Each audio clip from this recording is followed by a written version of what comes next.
Lexi, I know you're gonna kill this shit.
Fucking hell, what was going on there? I know exactly what was going on there. What's going on? What's going on, people, man? Welcome back to the channel. As always, make sure that you lot are smashing up the likes. Make sure that you lot are subscribing to the channel. Roll to 10K, like I keep saying, people. We've got a good panel today. Man like Alex is joining us today. Couch, as usual. AJ is going to be here in a second. Andrew as well. And hopefully Jem will be able to jump on, but we'll see because he's not at home at the minute. Ads is not about today as well, people, but he should be back next week. But boys, we lot saying first of all, man. I'm feeling good, Don. I'm feeling good. I'll be honest with you, I'm not panicking. A lot of people are panicking at the moment. But I feel good, mate. I feel optimistic. I feel like, to be honest with you, like people are saying we're still in our preseason. I think it will look like a preseason game on Friday. I think we'll absolutely walk past West Ham. But I mean, Palace are a good team, and we were sat there, Don, and throughout the game, I was constantly saying, like, bloody hell, they look all right, you know, like Wharton, Mateta, even Eze was up for it. Like, it was a tough team to play, and I felt like we probably should have won the game, but I'm not really that disheartened, to be honest with you. So feeling good, mate. Feeling good. Yeah, no, we'll definitely speak about it, man, because I've seen a lot of people overreacting and whatnot. How about you, Couch, bro? How you feeling, first of all, bro? Yeah, not bad. I think I can echo what Alex said. It was, just felt like a really slow, languid preseason game where we weren't really at it, and it's not something you expect game one of the season. You wanted guys to be, energetic and ready to go, and we'll get into it, I'm sure. But like some of the things that I saw on the pitch that led to our demise were things that we really couldn't control at that point in time. Like obviously punching it into the midfield. I know we're going to get in and talk about that. We just didn't have the defenders that recognize those situations readily. And there's some other things too, but ultimately I think that Crystal Palace is a very frustrating team to play against. It's not the first time we've encountered them playing that 5-2-3, and it's very hard to play through them. They're very compact, but at the same time very aggressive in their setup. So made it very, very hard to play through them. 110%, man. They're a very, very compact team. And listen, going into the game, I actually predicted that Chelsea would win 3-1.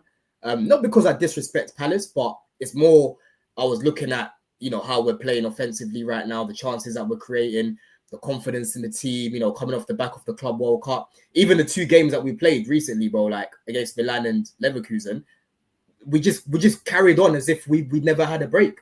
So I felt confident going into the game, and I felt confident in the likes of Delap, João Pedro. I thought Palmer would turn up. I captained him on my FPL, and he let me down. Rough. It's rough, bro. But luckily, I've still got Haaland. I've got Salah. There's someone else that I'm missing as well. I've got the main big hitters. Yeah, so I didn't. I'm not too far down the league right now.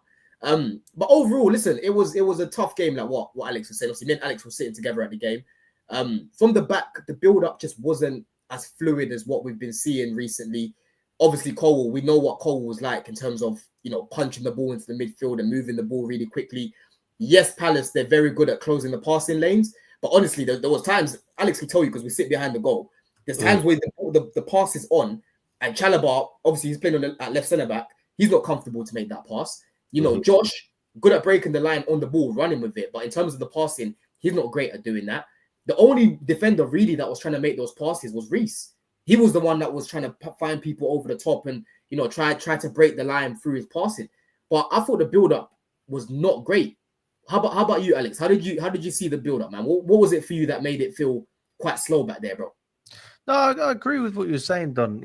I do think that I was having this debate earlier with Charlie, about the centre-back, and like my stance is still very relaxed, even with that. Like, I'm looking at what Maresca's trying to do. I empathize the way he feels and the fact that he wants a certain profile like Levi Colwell. Obviously, we've still got Tosin, who will hopefully come back for the West Ham game, or if not, just after that. And I think that, if we've got a certain way of playing, fine, you need that profile. But I do think that he's going to adapt, mate. Like, we've already seen James was springing those passes. He's looking at that. He's saying, is that a solution? Doesn't look like it, if we're being totally honest. But even without looking fluid, looking comfortable at times, I thought our midfield was pretty poor. Mostly Enzo, to be honest with you. I think Caicedo was getting stuck in. I looked at Adam Walter. I thought he was quality. Palace just looked really, really solid. And, we had enough chances to win that game. If Esteval scores or if Santos scores, nobody's complaining, really. So, this could have been a very, very different game that we're talking about. But, I mean, going back to your point on the build-up, me and you, we were quite happy with Sanchez, and I spoke to Father, I spoke to Charlie after the game, and they were really, they weren't happy with him at all. I didn't really understand that argument, to be honest with you, because the number one reason I wanted Maresca gone last season was because of Sanchez. And now I appreciate, okay, cool. Jorgensen clearly isn't ready for whatever reason, and you're not buying another goalkeeper. So I can't really blame the manager for that. That's just something that he has to work with. I thought Sanchez made some good saves. I think his ability to claim crosses didn't drop anything. I think there was one incident where I think there was a clash of some sort, but I didn't look at Sanchez at any point during that game and think you're going to copy. And this is from someone who said Sanchez was one of the worst goalkeepers in the league last season. So I feel like I'm trying to be as level-headed as possible going into the season and just try and start fresh. You know, this guy, he's clearly not good enough to win you a league, but you got to give him some respect for what he was able to do in America. And I think he grew into that tournament. You know, he had a couple of moments. I remember in Atlanta at the opening game, as soon as LAFC pressed, there was a moment where he kicked the ball into their players, and I just thought, oh God, we're back. But he grew into it, and hopefully he can grow into the league campaign as well. And if we can't build out from the back, Don, just fucking go long, mate, because it works. It works against PSG, and you know you've got players like Delap who can win those balls now. And to be fair, João Pedro can head it. So 100%. I mean, there's other options. There was a good ball that he played to Neto in the first half, because I thought his distribution in the first half weren't bad. It was actually quite good. The second half was where like man kicked it off the pitch and whatnot. But if anyone's going crazy about his performance yesterday, I'm sorry, that's a pure agenda there, because I don't think it's a performance to really like overly speak about, like negatively or positively. He was just decent. You know, he made some decent saves, and on top of that, his distribution was just okay. You know what I mean? It was shit at times and good at times. How about you, Couch Man? How did you sort of see the game? What was it for you that made the build up that lethargic, man? Well, first of all, I don't even know why we're even talking about Sanchez. We kept a clean sheet. Obviously, the goal was, you know, a bit of a situation there is whether or not was there enough pace on the ball, could he have stopped it, but it didn't count. Like I don't know why we're focused on that so heavily. Anyway, hold on, before you even talk about that, yeah, Alex, I don't know about you, bro, but please tell these lot about the power strike. That was a fucking thunderbolt from Eze. It looked like it. Yeah, man, that was massive. I felt I didn't understand the argument of having a go at Sanchez. Like that's one of the main things people like Charlie was concerned about is like the way he dealt with the free kick. I don't think that Sanchez has any blame for that goal whatsoever. I mean, it was disallowed anyway. His view was clearly blocked. He couldn't see anything. That's why that's probably one of the reasons why it was disallowed. Maybe that's one of the reasons they implemented the rule, was so that the goalkeeper could have an idea of what's actually going on in front of him. So yeah, no issues with Sanchez on that one. I will say though, I'll be honest, I didn't even know about that rule. So did I. I mean, apparently that's been a thing since like 2019 or something. So it's been around for a while. It's been around for it's just not often implemented. So I think that's probably the problem. Like it's just we don't see that rule called every now and then. And that's kind of why everyone has this idea that like, oh, Chelsea, you know, get bailed out here. Like if the rule's there to be implemented. If it's not being implemented and nobody knows about it, it's not. I swear people do that all the time. They always mess with the walls. So like, I actually thought, you know what I thought? I actually thought that they were going to call a foul on Guehi, because it looked like he just like clattered into like Caicedo. Like it looked like he was just like clearing space, right? Like literally, right? Yeah, him and Caicedo were like talking as well in the wall. Yeah. Go on, bro. Yeah. No, again, I don't really want to spend too much time talking about goalkeeping and this one goal that didn't count. I think that there are much bigger issues that we can focus on and talk about that really hampered how we played. Like first and foremost, I know I mentioned it in the open when we're talking about like punching into the midfield. I just felt like the center backs that we had at our disposal, obviously Reece James is not a center back, but can give you minutes there. He was quite decent on the ball. Didn't really look to drive forward and punch it in, but you know, he just kept it recycled. Josh, I thought that was very good on the ball. Like I think his first action on the ball was to dribble past Mateta, get into the midfield, and then punch it off to Enzo Fernandez. And I felt like after he gave away the ball to Eze, he stopped looking to make those actions. Like he did dribble past, but then every time he dribbled past, he'd be laying it off to like Chalobah, or he'd be laying it off to Reece James or to Caicedo. He wasn't looking to drive it into the midfield and then like punch it into one of our attackers, which is what he was doing earlier. So again, I think a little bit of timidness on his part. Thought he was good overall, but he was just keeping it safe. He wasn't really looking to be aggressive on the ball. And I think that that's what the game was asking for. Needed him to be aggressive. And also, I think in the case of Chalobah, this is why I've been telling AJ, all these guys for the longest time, that you need a left footer on the left side for this reason specifically, the pace of the ball. Like they're not going to be able to like just angle the ball in like that when they have to use their right foot to do that. Those little split seconds of time when you have to just like juggle it back to your right and then try and shift it inside, those little split seconds that we're talking about are huge when you're talking about a team that is set up in their system and not looking to, not really looking to get coaxed out of it. Like, so all of these things factored into our inability to like punch it into the midfield and get it moving quickly. Like, we're talking about fast movement. We're talking about like shifting the defense to open up angles so to get those passes in. And we're just unable to do that. And then, again, I don't want to get too far on this because I know that we're going to talk about it, but Enzo in that right half space was just horrible. Like, that was where the only space that we had on the pitch was offered to us on that right side because Guehi was basically tracking him. Guehi had to come from the back line to track Enzo in that right half space. And every time he got on the ball, there was one action I think that we basically stitched right through and we blew past him. And then the final action was Enzo getting on the ball and swinging it across, and it was just well over hit. But throughout the first half in particular, when we're looking for the spaces, the pockets of space, it was Enzo that was afforded those opportunities, and he just was wasteful every time, and we just can't have that because the way that they set up made it very hard to play through the lines, very hard to find our attackers, to find the Cole Palmers, to find the Yao Pedros, and he was the extra body there. And when he's not able to, get on the ball and like play those like line breaking passes, get us into our attackers, then we're gonna struggle. That whole game relied on him being good in possession, and he wasn't. No, exactly, 110%. And that's where when people are like, oh, you're just blaming Cole for the loss. How can you be? Well, I say loss because it felt like a fucking loss. Right. How can you be saying that it's all because of Cole on that, AJ? I'm like, I'm not saying it was all on Cole, but I have to look at the fact here that when Cole was there, he starts a lot of our attacks, right? But that wasn't the only reason. Now, what Couch was saying, Enzo was very sluggish on the ball.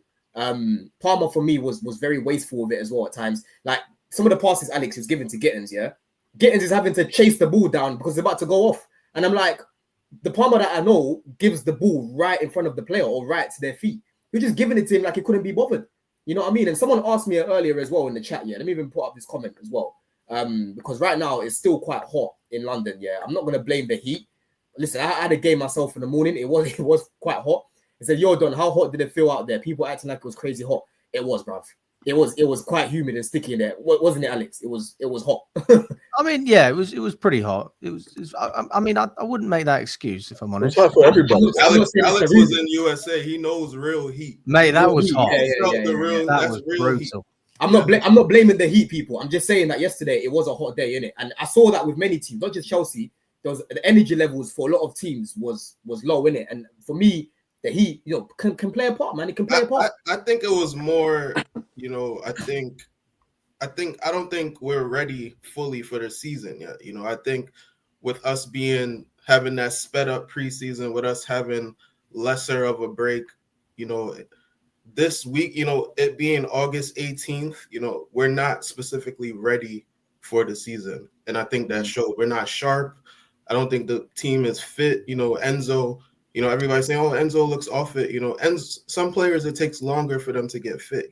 This is like real life. It's not just video game, so it's a difference.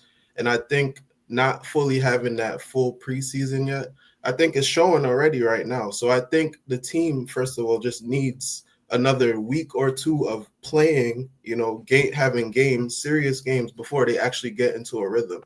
Crystal Palace also played the Community Shield last week, which is a competitive game. We haven't played a competitive game in like almost 2 months now. So I think that needs to be factored in with the performance of the team, because sluggish is a word that is, prominent in the performance yesterday. Sluggish, slow, not sharp. Those are the things that were coming to mind to me. And that comes with fitness, that comes with repetition, that comes with match sharpness. So I think, that's a big, underlying factor in how yesterday went. Now, with that being said, there were still moments of where you would hope the quality would still kind of come through. Like when you said, Cole Palmer was a little off with some of his passes. Esteval was off with a couple of his touches in the box.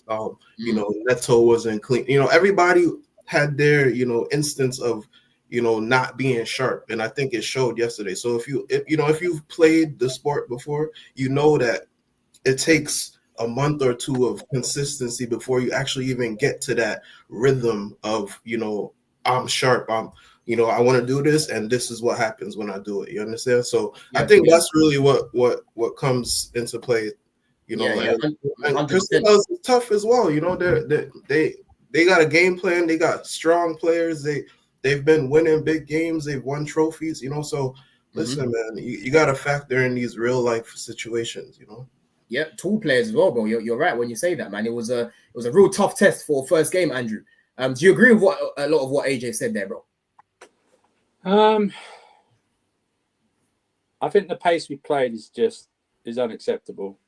Even for the first game of the season, everything. I'm not asking them to play at full blown blistering speed for 90 minutes because that's just not going to happen. But that pace, the way Palace was set up, I mean, that Glasner must have been like smiling from ear to ear as soon as he saw the pace we were playing. It just, and also the continuing thing of trying to go through the middle in the first half when that's basically their strength. When they're basically like camped there like a concrete wall that's not going to move, just didn't make any sense. And like you said, it's like, and then the pace sort of continued much until like the last 10 minutes in injury time. Like, do you know what I mean? And even like getting the ball out, even then, you decide to then change the tactics and go wide, but you're still not allowing the fullbacks to underlap or overlap because they were still like. Well, I think Cucurella underlapped. Cucurella he didn't underlap. He was playing central. Bro, in the second half? No, he didn't. Not as much. No, because Neto always had to. He does it anyway, but Neto always had to come back in. It was hardly went on and stuff like that. But it was like it was just very, because I've not seen any. Because usually when we lose, we see a lot of quotes from the manager, right, in terms of like why we lost and stuff like that. I've not seen any quotes about like why do you think, you know, why was it paced like that, you know, stuff like, because that's the kind of pace you play when you're 2 or 3-0 up. Do you know what I mean? It's like that's like you go, okay, we can settle it. Like if we go to West Ham and go 2-0 up, I expect us then to play that pace. Do you know what I mean? Because you know, stuff like that. I'm not expecting to go full 90 blistering because you wouldn't do that for even if you were fit and stuff like that. But it's just that and I'm not even really mad that we dropped points because, like people said, Palace are a good team. Do you know what I mean? It's just the point of, and then we get this lazy analysis done about you like from rivals. Chelsea can't break down a low block. We didn't give ourselves a chance to try and break down a low block because of the pace we were playing. Do you know what I mean? We didn't get enough like into the box. There was no urgency. There was just like I thought like Enzo and Palmer as our main creators were probably the worst players on the pitch in terms of like trying to do something. And also what like Couch as AJ was saying, it's like Enzo in the half space. If we're like doing the wingers thing in the second half, why aren't you telling Enzo to crash the box then? There's been another body in the box. You know what I mean? Because he done that all last season when we were crossing it in. It's just you're very, very confusing. And it's like, have you seen the passing thing as well? It's like Chalobah didn't even, I don't know how many times Gittins was open on the left for him. He didn't even bother passing to Gittins on the left. And it's like people are in the chat now going, Gittins is rubbish. I mean, he was left on an island by himself, Gittins. I don't get this like sudden hatred for Gittins all of a sudden. He was like barely, I felt so sorry for him. But keep in mind, Andrew, keep in mind though, he was bought to be in isolation. Like we want him in isolation going 1v1. We didn't give him the ball. But also you could say the same about Esteval. I mean, we barely gave him the ball, but then when he had it, it was great.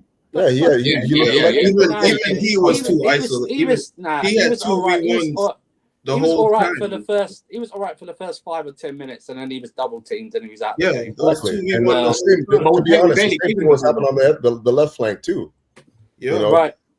But the point. It was just very, very confusing in terms of like the pace. Really, like you can say what you want about Colwell, but it was just like too many touches, and also like if you can't find the pass forward, there's no need to like still try and pass it forward just for the sake of it. Do you know what I mean? That's what I found like yesterday as well. Some of the passes were just aimless. It was just they didn't mean to start anything, or they were kicking it off the opposition's legs or stuff like that. It was just like really, really, really was confusing and really frustrating. You know what I mean? It was like sort of, and in the end though, we could have won it 1-0. Yeah, well, we could have won. I'm telling you, bro. Towards the end, We should have won it still. We should have still won it. We had enough chances. That last 15 minutes. Bro, I'm telling you, bro. The last 15 minutes, these guys were on ropes. I'm telling you.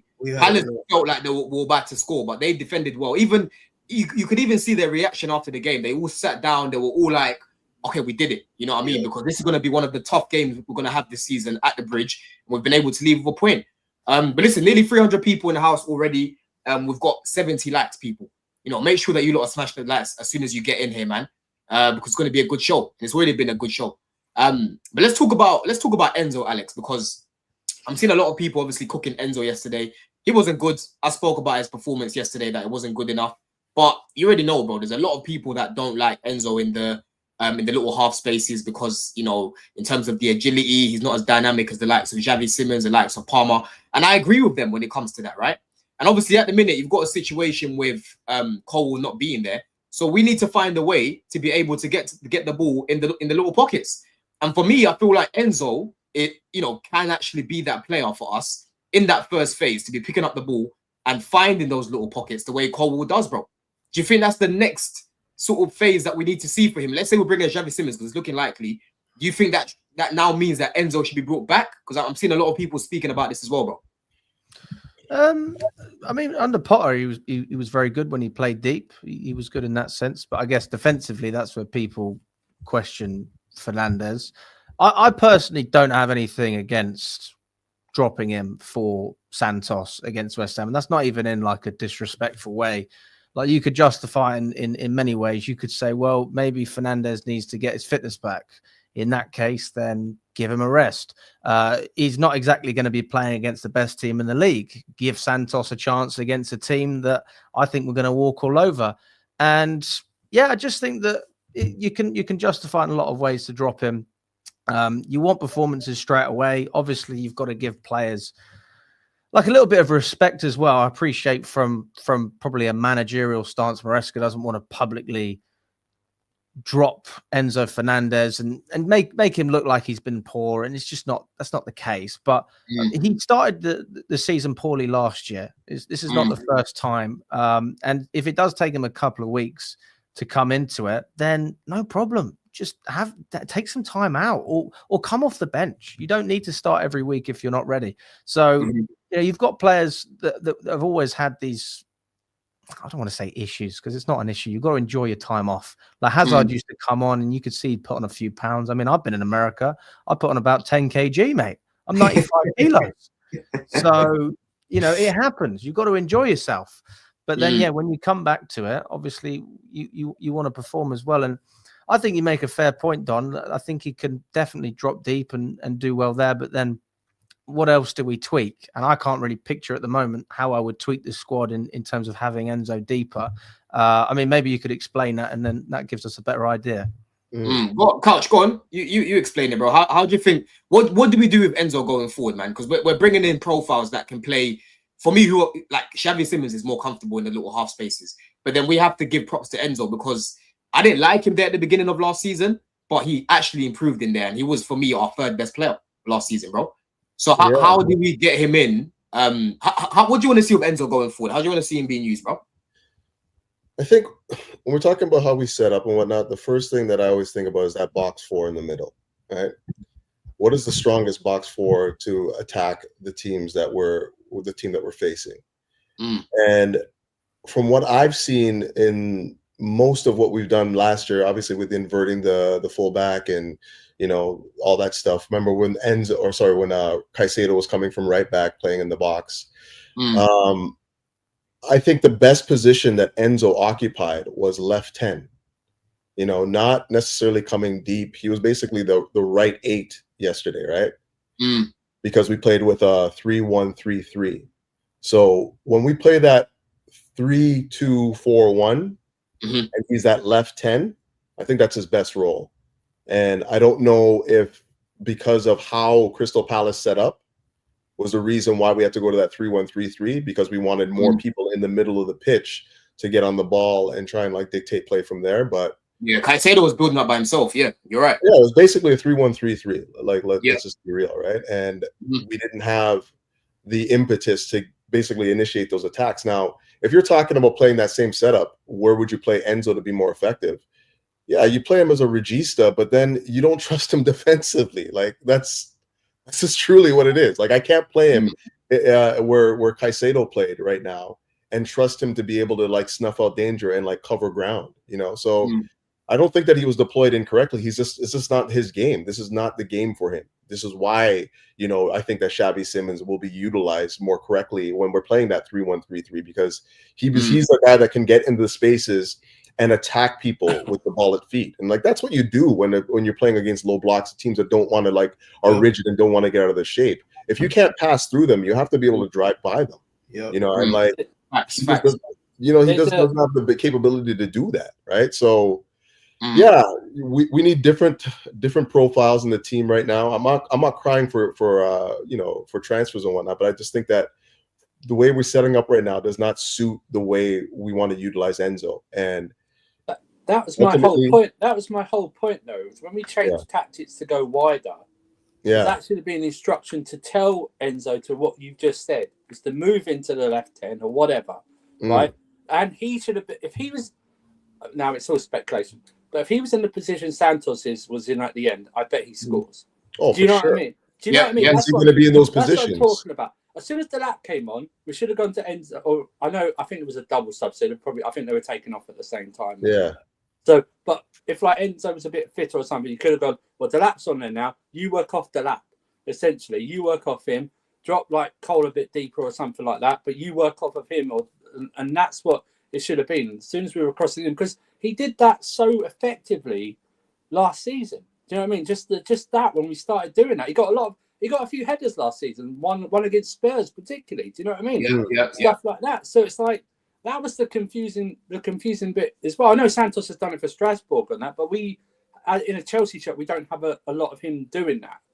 Do you know what I mean? Where he's got like a whole season of Enzo Fernandez. I keep like wanting to say Maresca, but of Enzo doing that, and it's just, and maybe you're right. Maybe he's not up there in fitness and terms like that. But I think when you're asking when we're against the way Palace was and the way we were playing, I think he's wasted in that next to Caicedo and stuff like that, because we had Cucurella in there who was helping Caicedo out. So why did you need Enzo in there? And they weren't like you said, last like 15-10 minutes injury time, they weren't going to really break on us and stuff like that. They settled in, see it out, get the point, and then move on to next week. Sure. You know, they were dropping deeper and deeper. We were getting more of the ball. Delap was causing a lot of headaches and stuff like that with his physicality and working the ball off. Yeah, he was good, man. And I would have gone, boom, like that. I would have gone, just let him do it for like 10-15 minutes, see what he can do.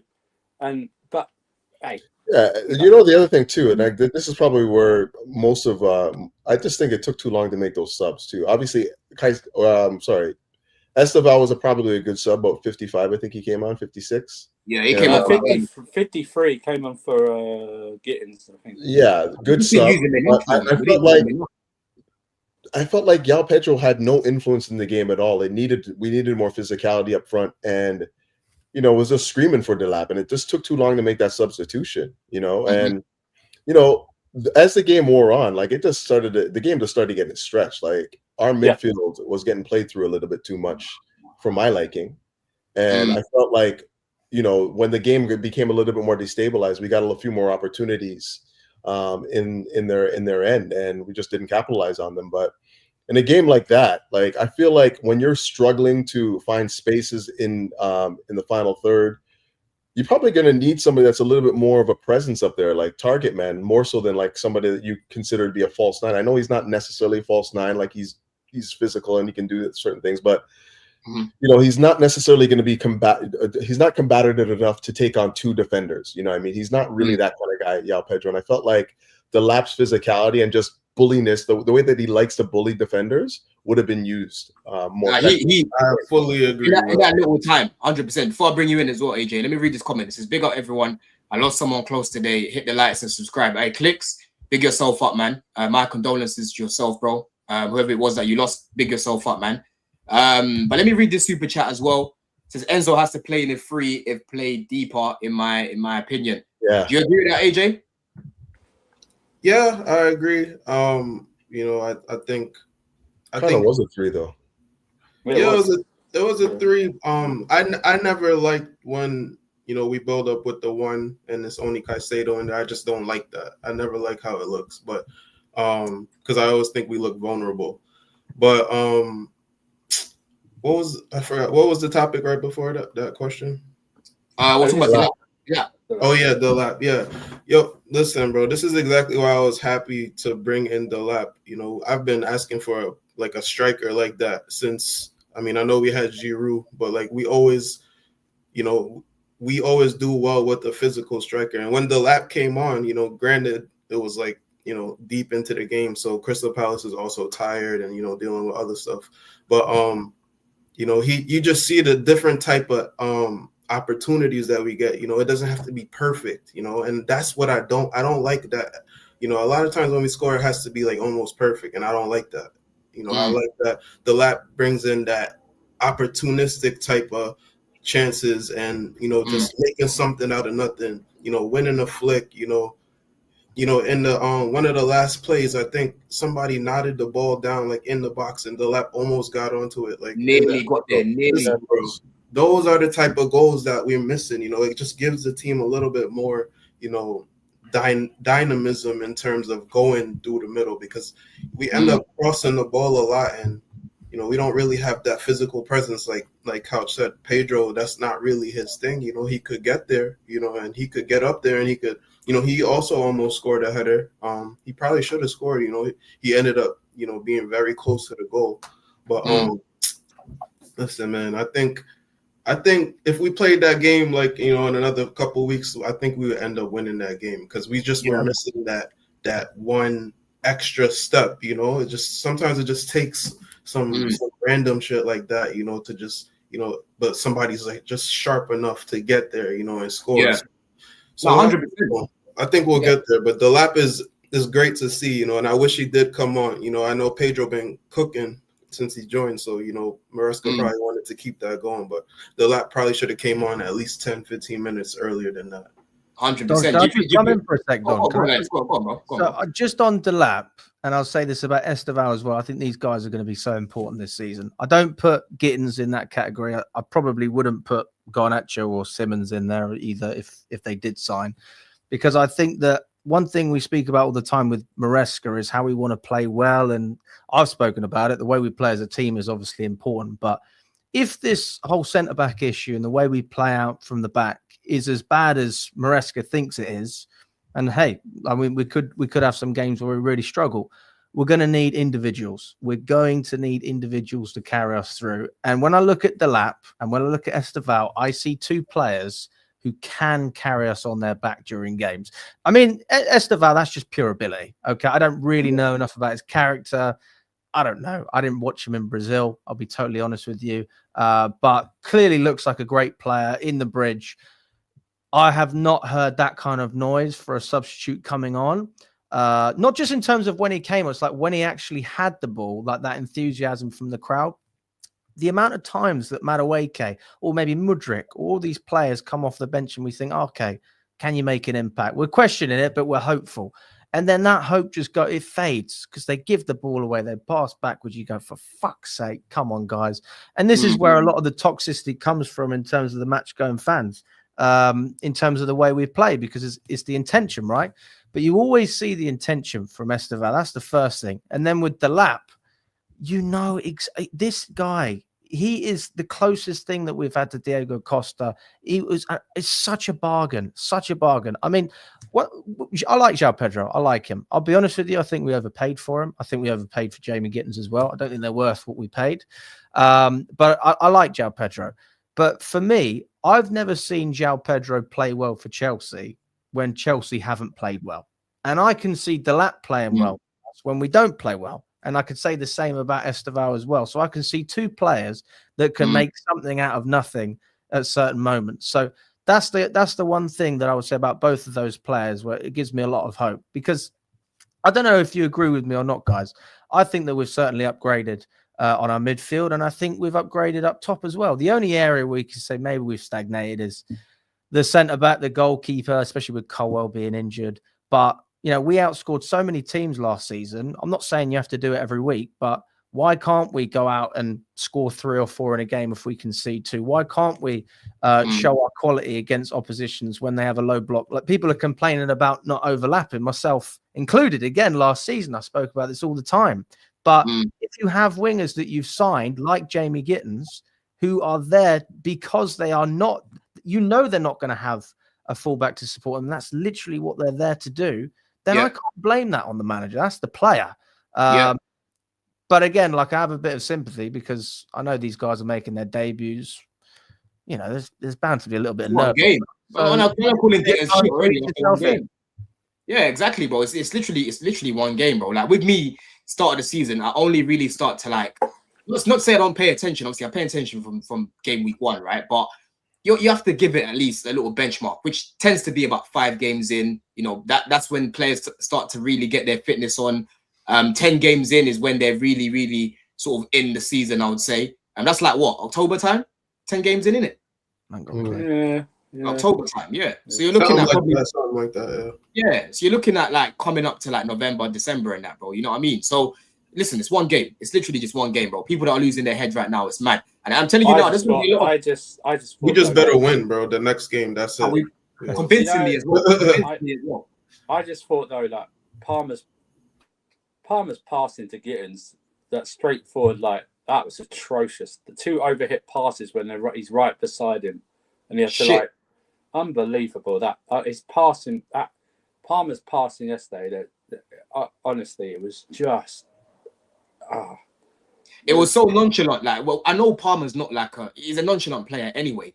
But honestly, when I saw him passing like that, they're the sort of passes where when you go back in the change room, you told the guy, bro, why are you doing? Why are you passing like that? You're making me look shit now. You're making me look shit now because you're making me have to run for the ball. I'm gonna get clattered. I could get injured, or the ball. It's not how I want it, right? And the thing is, what pissed me off about that Andrew as well, yeah. I'm literally watching it right in front of me, Alex, yeah, and he done it twice in the same phase. He done it twice in the same phase. In a row. Did it twice in a row for him. He did it twice in a row. It was so poor. It was honestly so poor, bro. You know what I'm saying? But what changes you want to see against West Ham, Couch, man, going forward? Because listen, we need to win that game. And West Ham right now are shocking. Graham Potter again. I'm speaking to a lot of my friends that are West Ham fans. They're saying, yo, you lot are going to smoke us by 3 goals, 4 goals. Last year, we beat them away 3-0. Me and Alex are going to be there again on Friday, bro. But we have to win convincingly, man. How do we do it, bro? How do we do it, man? No, I mean, how do West Ham set up? Do they play with a back 3, or I'm not sure how they set up. Anyone know? I think they set up with a back 3 and 2 fullbacks. Yeah. So a back 5 then. Okay. Yeah. Well, I think we're going to see more of the same then, right? And I mean, it's hard, man, because when you're playing against teams that are stingy, don't give you a lot of spaces to play between the lines and stuff like that, that's kind of what we're trying to do. Enzo's whole system is trying to coax teams out of their shape. So if they press us, we play through them, right? But if they're just going to be stubborn and hold shape and not really look to engage in the half spaces, just kind of it's hard to play through that, right? So patience is the key. We're going to have to be a little bit more aggressive in possession. We're going to have to try and punch it into our attackers, get them on the ball. I think the tactic in the second half to moving Palmer out wide, give him a little more space to get on the ball, worked to some extent. He was whipping crosses. They look dangerous at times, but just nobody on the end of them. And yeah, I know a lot of people are looking for fullbacks overlapping and stuff like that. I don't know necessarily that's necessarily the key. I just think that we need more box presence, right? And we did see instances in that game against Palace where we had 4s and 5s in the box, just didn't fall, right?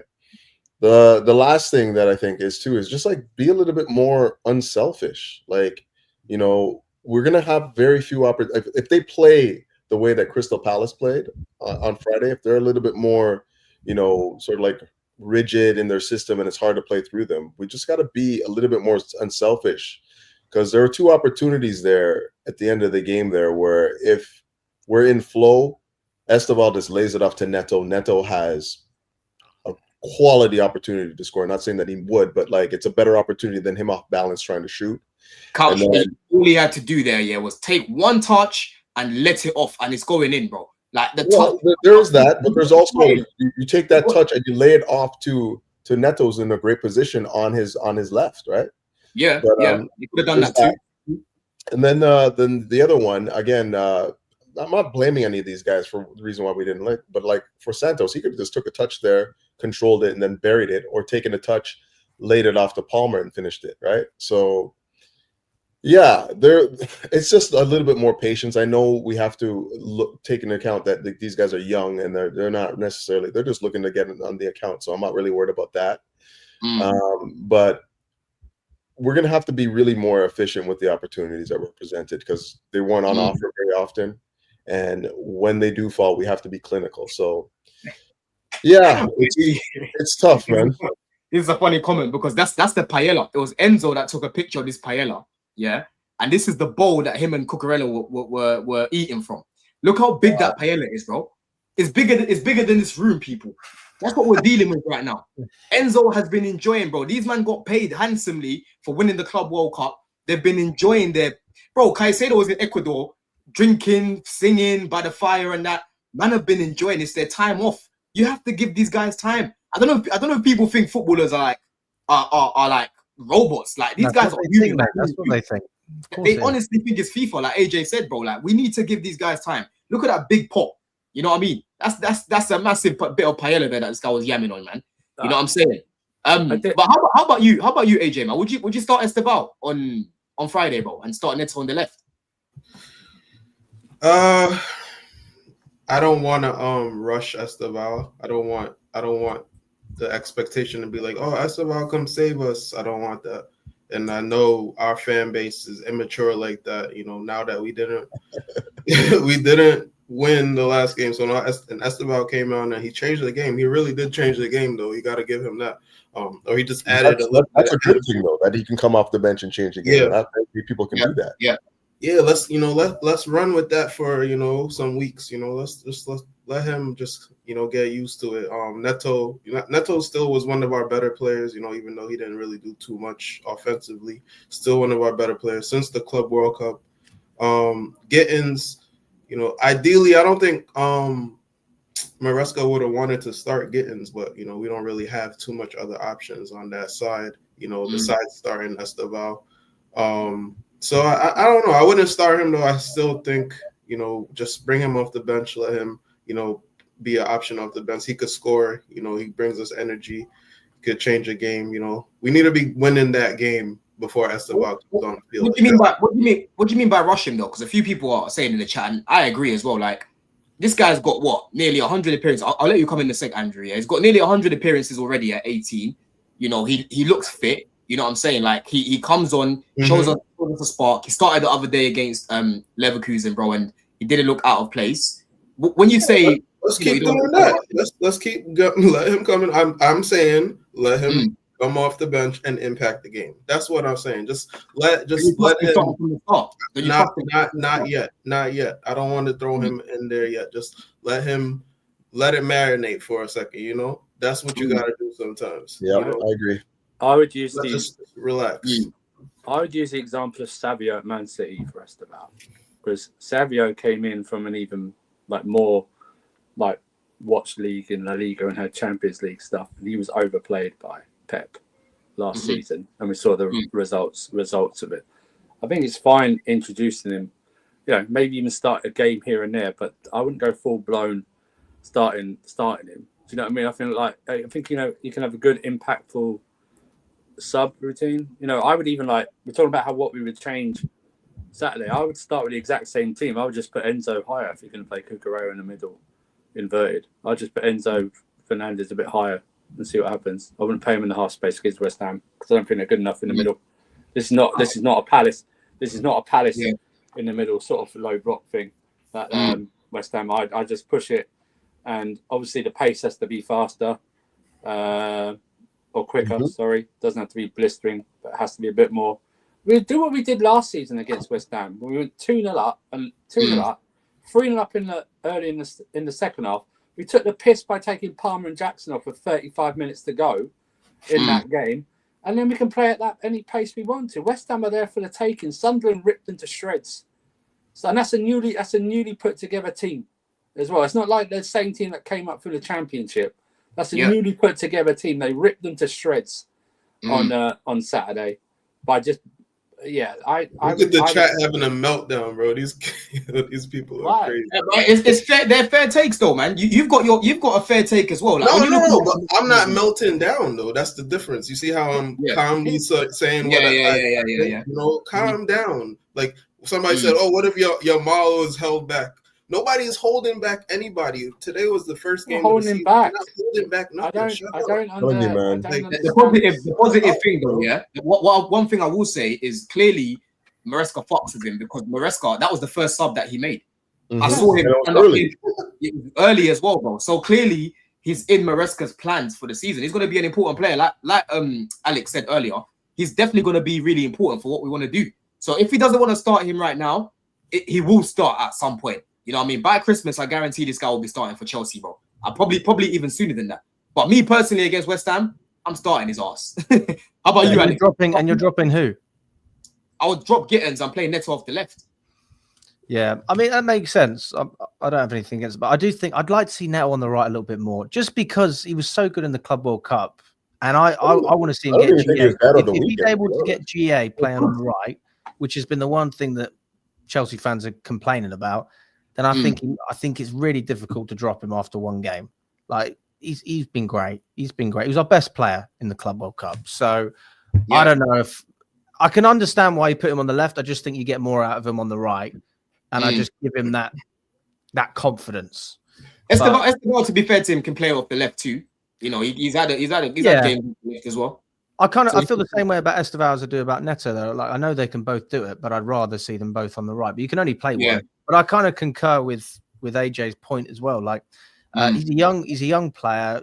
Just ease him in. And to be fair, like even with limited minutes, he'll make a huge impact, right? And sometimes you see with a number of players. I'm not saying Estevao is one of them. With limited minutes, they're actually more effective than when they play the whole game. So I think that. I don't think it will be a couple of weeks and then he'll be starting for us straight away. But come Christmas time, when Champions League fixtures are heavy, when you've got Carabao, when you've got FA Cup games that are coming up, you've got to rotate. And I like the idea of having good players that you can rotate throughout and not playing Dewsbury Hall on the right wing against Newcastle away. I remember that game. It was horrendous. Yeah, I ended up sleeping in Kev's van after that game. I couldn't get home. It was horrendous. So you slept in Kev's van? Yes, mate. We couldn't get home. I slept in the fucking van, mate. It was horrendous. So I just want to see us taking domestic competition seriously. I think that I don't think we're going to win the league. I think we can probably challenge for it, but I mean an improvement in my eyes, because that's all I want. I want improvement. Okay. I appreciate people say we need to win the league. You know, we've got to have expectations. I appreciate that. I'm all for it in that sense. But if we're getting better, how can you criticize progression? Right. That for me is the number one. So stay in the top four around that mark. Get to, you know, I don't know. I don't even have an expectation for Champions League, to be honest. I don't know what to expect. And win a domestic cup. I mean, that would be a good season for me. So I don't really want to get too carried away. I saw in the chat someone say Gittins is too raw, having played in the Bundesliga and the Champions League for like a couple of seasons. But Estevao, because he's played in the Brazilian league, is okay to throw in, you know, because he's played like 100 games or something like that. Like it's the same level or something like that. This is what we're dealing with here. But in fairness, Estevao is probably one of the best in the world in that position. That's fine. I wouldn't say that about Gittins. It's different off levels. the top of my head. Someone's calling Gittins raw, but Estevao's not raw. Do you know what I mean? I mean, you can clearly see that Estevao's levels ahead of Gittins. He's clearly better than it. He's a bit flashy, but it's like it's not flashy though, is it? It's just the way he has the ball. You can see it, mate, straight away. I saw Gittins do good things against Leverkusen like Estevao did as well. So we're doing it. I just think we're like. Friendly.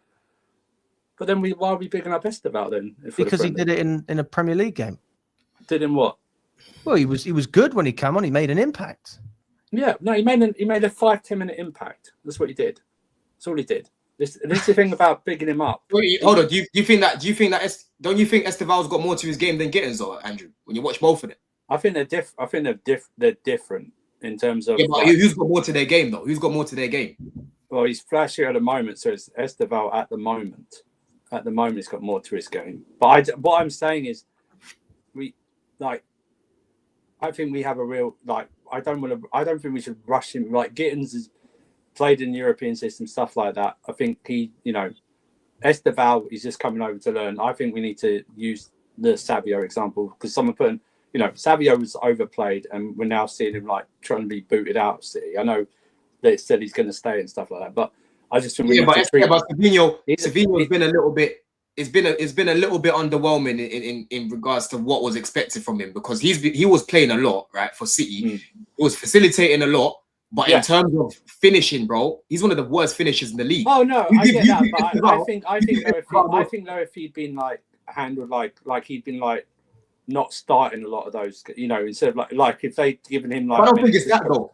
I don't think it's that though, Andrew. I don't think the problems that he was getting overplayed. I think the problem with him is that he's just shit in front of goal. You give Esteval a lot of the chances that Savio was getting, he's burying them, bro. Maybe. I know he missed yesterday, but I'm telling you, bro, Esteval is better than Savinho.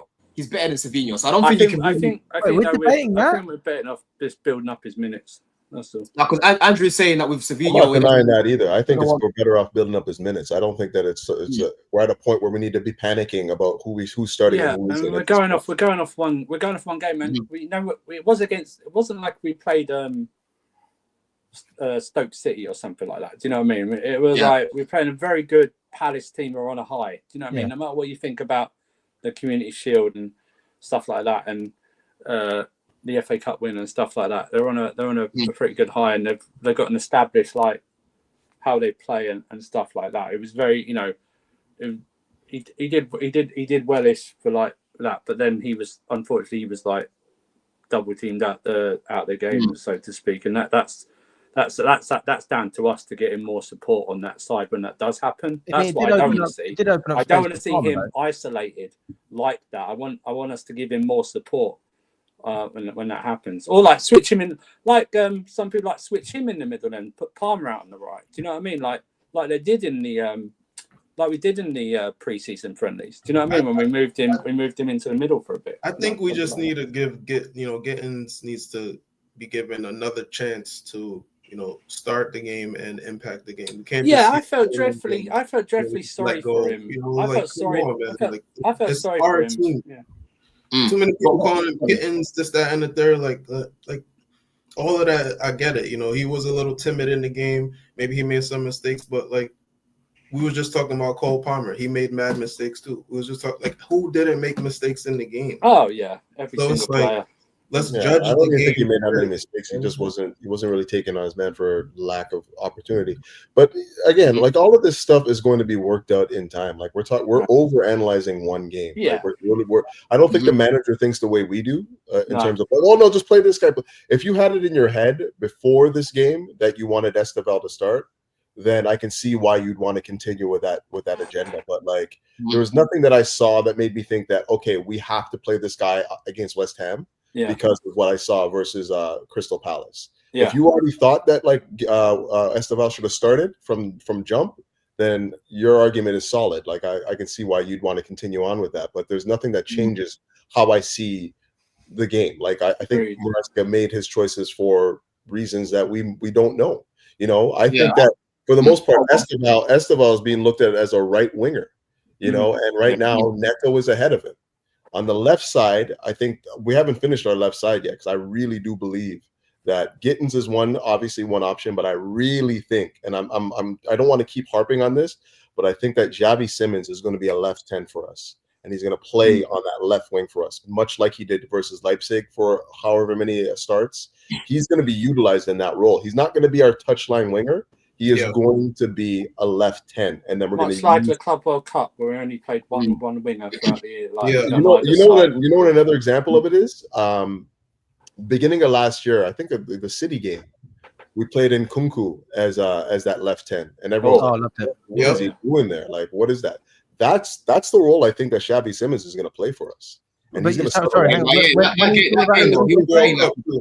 He was. We didn't really. He played more like a left winger, bro. He was playing the touchline in that game. No, I don't think that was by design. There wasn't anyone overlapping that game, bro. In the Club World Cup, played as left 10 in one. I think it was a semifinal game. I think he played in the Club World Cup. I'm saying like what Don was referencing was the City game. First game of the season. Oh, yeah. Okay.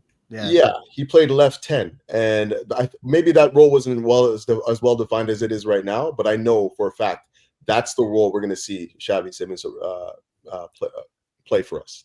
But again, there's going to be games where you want left-sided, like sort of like touchline winger, and that's when you're going to play Gittins. That's when you're probably going to play, if we get him, Garnacho. But there's going to be other games like the game against Crystal Palace where I feel like the left 10 position is one where we could have been utilized, where Simmons would have been more effective. And then you have like, maybe Cucurella hold the width or instead of coming inside. And yeah, we'll just have to wait and see. I just think it's too early to be like shuffling the deck and like, oh, we got to change this and we got to change that. Just let it happen, man. Like let things happen. Like we're not in dire need right now to see wholesale changes. It's just allow this squad to like come into their own, figure things out, and it will be fine.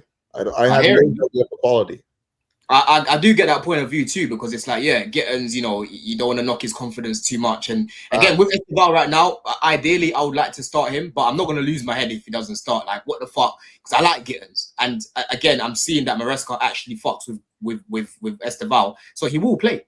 He will definitely play. But Alex, obviously, Tosin comes back at the weekend, bro. Love him. He played very well. If you remember last year when we played West Ham, he was very good, bro. Probably his best performance for us. With the build-up play, the passing, he was unbelievable that day. What do you think about this whole centre-back situation, Alex, man? Do we need to sign someone? Like, do we need to bring someone in? Because Maresca saying he wants a centre-back, but then the board are saying that we've got players. Well, we do. We do have players. I mean, it basically goes back to what we were talking about earlier on, which is, can we win the games playing different ways? And if that's with James getting the ball forward, fine. I personally don't think that's the solution. Or it could be being more direct. Like there's loads of different options out there. I have gone from a fan that didn't know who Maresca was, didn't want him, didn't particularly like him, gave him a chance. Some would say I was impatient. You were very harsh. You loved Poch, but you were harsh on this guy. I didn't love Poch. And I stand the thing. Oh, fucking hell. We can get into this if you want to get into it. We can get into it. We're not going to get into it, but I'm pulling your leg a bit. But you were overly defending that bozo. Don, the truth is that we progressed. And then we progressed again with Maresca. And nobody can deny that. We went from 12 to 6, 6 to 4th, and then two trophies as well. Okay. For me, the thing with Maresca, it was originally the goalkeeper. It was also the style of play. But then he had success with trophies, right? And I think that doesn't actually matter how you play if you win trophies. It doesn't matter. But if we played like that last season and didn't win the Club World Cup, I think we'd be having a different conversation. I do. And I think a lot of fans would be with me on that. And I held my hands up. I go, you know what? Fair play. Fair play. You have my respect. I have no issue saying I'm wrong. I was absolutely wrong. But, now that this manager has won my trust and my respect, I now trust and respect you enough to find a solution. Just like the board. You don't need a centre-back because you are Chelsea level. You are of the quality of gaffer that we have been looking for. So find a solution. You're clearly capable. You won the Club World Cup. I mean, it was fantastic. It was incredible. And I saw him adapt. I saw him overlapping Gusto. I saw James in the midfield. When I saw the lineup originally, I threw my phone on the ground. What the fuck are we playing James in midfield? He was brilliant. He was fantastic. I can imagine you doing that. Honestly, I'm looking at this now. I'm very relaxed. Anyone who has the centre-back debate with me, I'm not sitting here saying Achimpong or Chalobah or any of these guys. I mean, we have spoken about Tosin, but I'm not saying they're the same as Cole and they do what he does.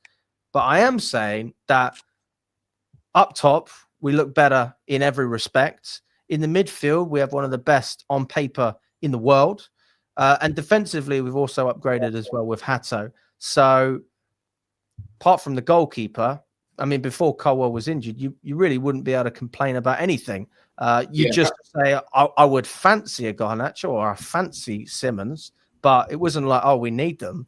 And now fans are criticizing the board. I mean, I don't think that the board was ever the big issue for me personally. It was always the ownership, because they're the ones who literally say you can do this and you can't do that. They're only working within the parameters of what they're allowed to do. I mean, if they were allowed to do whatever they wanted, we'd have Osman, we'd have all these different players, but it doesn't work like that. So they're very relaxed, very calm. I hope we can see Tosin, although Father said after that there was something in the press conference about Tosin potentially not being available, something to do with not knowing when he's actually going to be able to come back. So I don't know if anyone has any updates on that.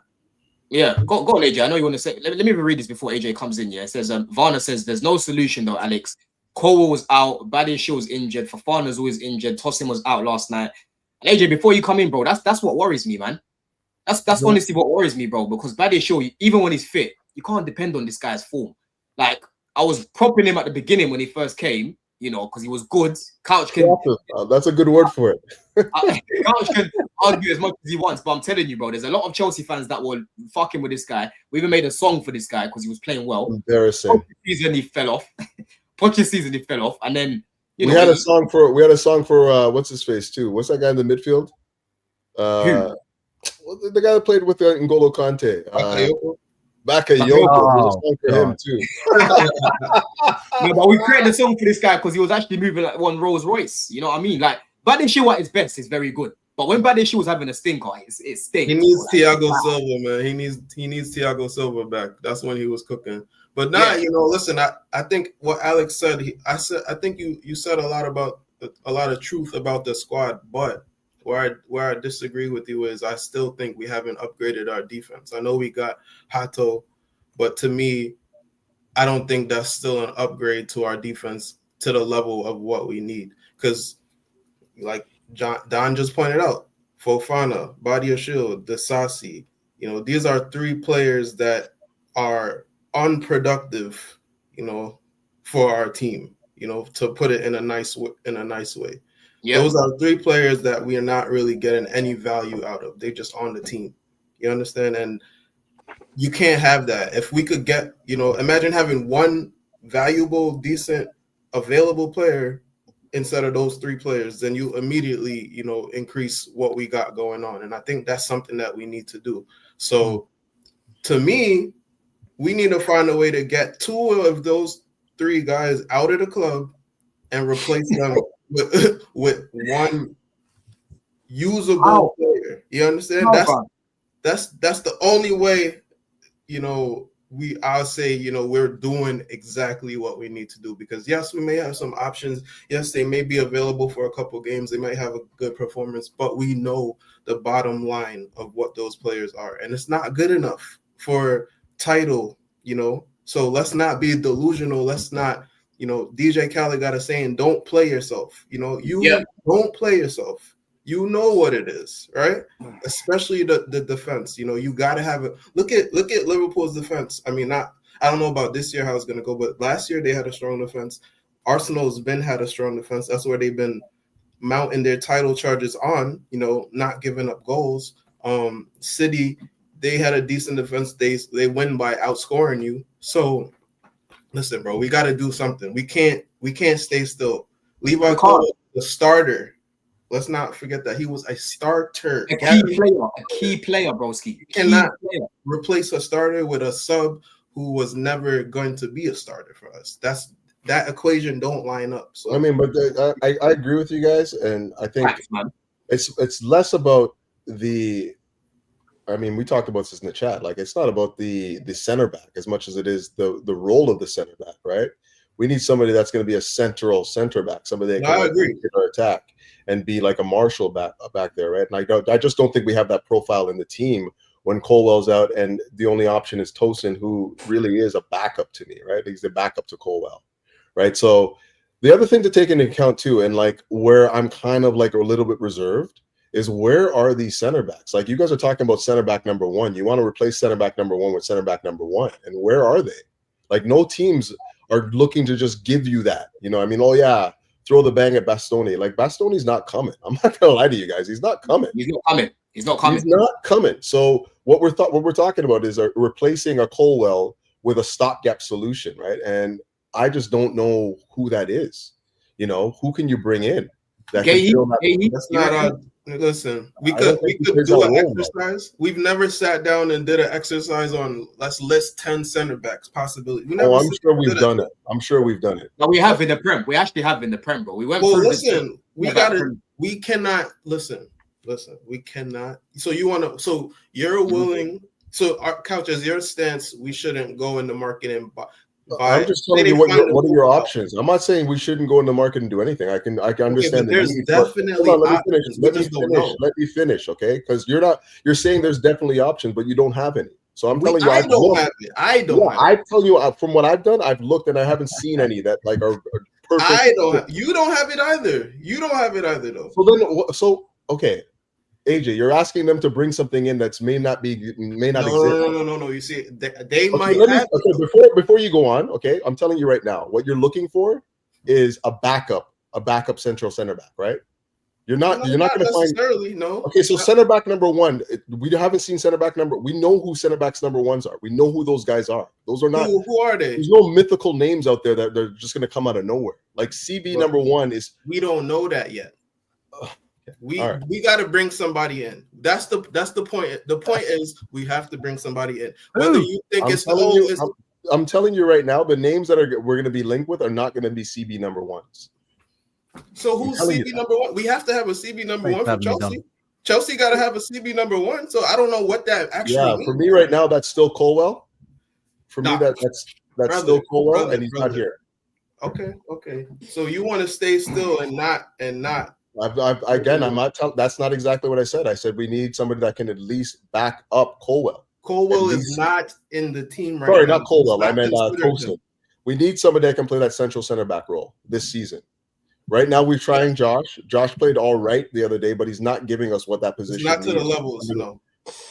It's his first game. Like, let's just relax on that. But like, he played well. He just wasn't giving us what we needed in the position in terms of like punching it into the midfield and being that guy that can just like basically see those passing lanes. Something like that for me is something that is more instinctual than it is taught. Like you have to have those exactly. So we cannot wait for him to do that. Okay. Maybe he can adapt the role a bit, but like all I'm saying is, what they're going to do right now is see what we have internally before they start looking externally. It's very simple because Maresca already told them in Friday's press conference when he told them that what the players can and cannot do, and all just like looking internally.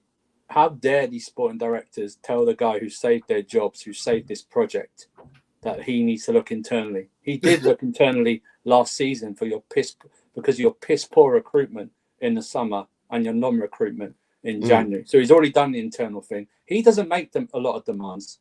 He doesn't come out and make a lot of demands anyway. Mm-hmm. So this whole thing about looking internally, when we ourselves, before the even Colwell injury, you got to listen. We're saying, he got Andrew. Ask me after AJ. I can't. Sorry. But we were saying, everyone was saying, no one. If you'd have told it, no one what. They only viewed Trev and Tosin as rotational pieces. This is not a reaction to Colwell. I wanted the centre back in before the Colwell injury. I want someone to partner Colwell.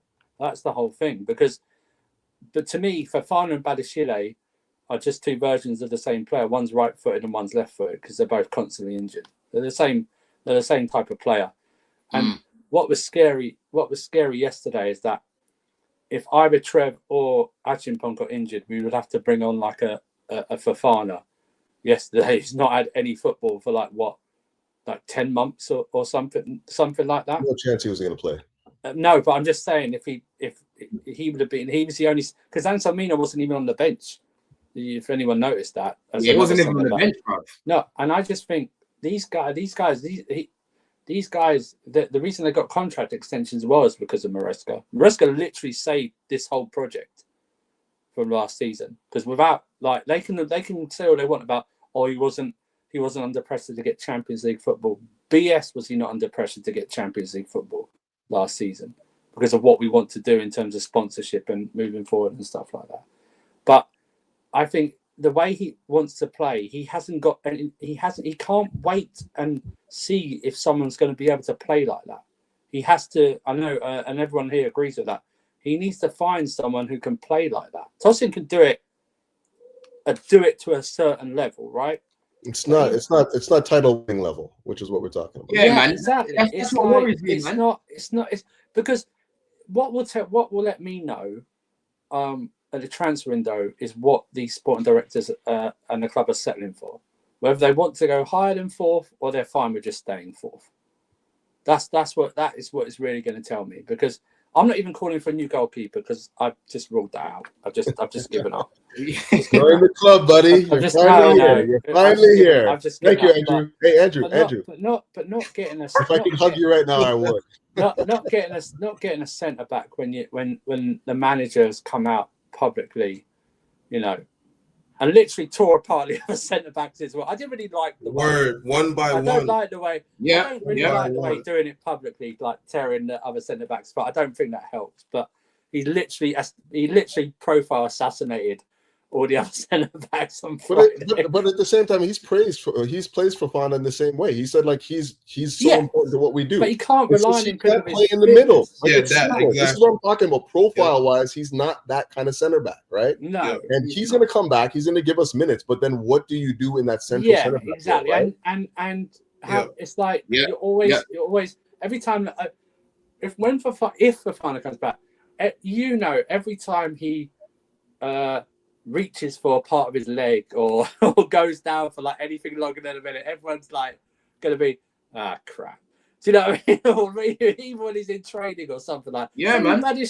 Same with Buddy Shield when he comes back. Every time, like, he feels like something like that. You can't rely on him. And then you're asking, you're asking Josh to step up. And I don't worry about the pressure for Josh. It's more like, will this affect his his mental and development stage? You know what I mean? Like, keep him stuff like that, because I think he's good. Like, he's good option to come in and out again. Minutes here and there. You know what I mean? Asking him to. Yeah, you're asking, and if he was with Colwell, no problem, right? But it's with Trev can do a certain job for a certain number of games, but he's not good on the left. We saw it with the passing thing, in the game. He just doesn't. He doesn't want to pass out to the left. Yeah. He'd rather pass in the middle or back to the right. Do you know what I mean? Yeah. And it's Buddy Shield was playing on the right side. He's not even looking that way, bro. Yeah, man. For me, when I'm looking at it's so obvious. It's so obvious to see that the weakest part of our team. Some would argue the goalkeeper and that, but bro, it's the centre back pairing, man. Our centre back pairing is just so average.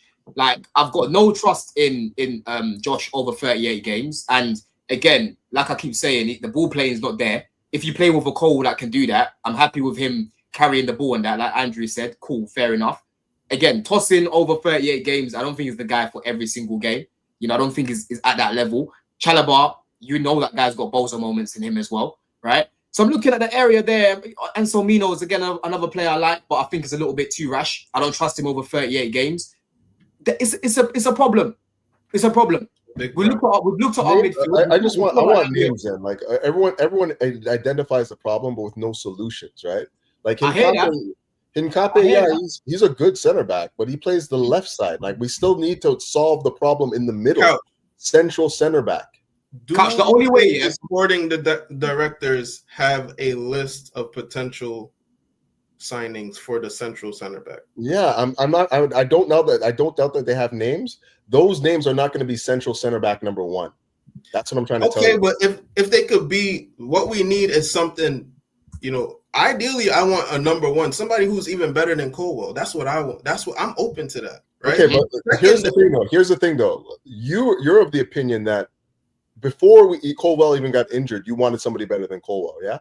I wanted to improve our defense. I was. Let's answer that question though. You wanted somebody better than Colwell. Colwell shouldn't be your CB number one in your opinion.